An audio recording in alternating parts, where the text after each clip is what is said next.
Indian team కు ప్రాతినిధ్యం వహించిన ముందు తరం క్రికెటర్లందరూ పెళ్లిళ్లు చేసేసుకున్నారు. ఈ తరం ఆటగాళ్లలో కోహ్లీ మాత్రమే బ్యాచిలర్ గా ఉన్నాడు. రోహిత్ శర్మ, రెహానే, అశ్విన్, పూజారా వీళ్ళందరూ ఓ ఇంటి వాళ్ళు అయిపోయారు. కానీ 38 ఏళ్లు వచ్చేసిన జహీర్ ఖాన్ మాత్రం ఎప్పటిదాకా పెళ్లి చేసుకోలేదు.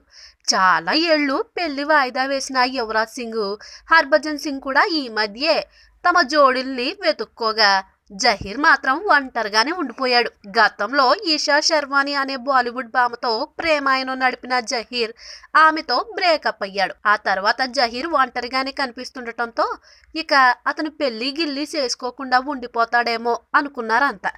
అయితే ఈ మధ్య జహీర్ జీవితంలోకి కొత్త అమ్మాయి వచ్చేసింది. Shahrukh Khan super hit film Chak De ఇండియాలో నటించిన బెంగాలీ నటి సాగరిక ఫడ్నేతో జహీర్ తాజాగా ఎఫైర్ సాగిస్తున్నాడు. జహీర్, సాగరిక ప్రేమ లోతుల్లో బాగా మునిగిపోయారట.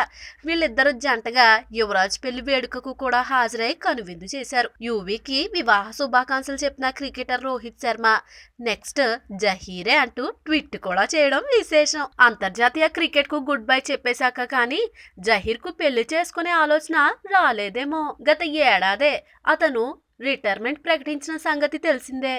ఈ వీడియో మీకు నచ్చినట్లయితే సబ్స్క్రైబ్ చేయండి. ఫిలిమి స్టార్స్ బోలెడంత న్యూస్ బోల్డ్గా.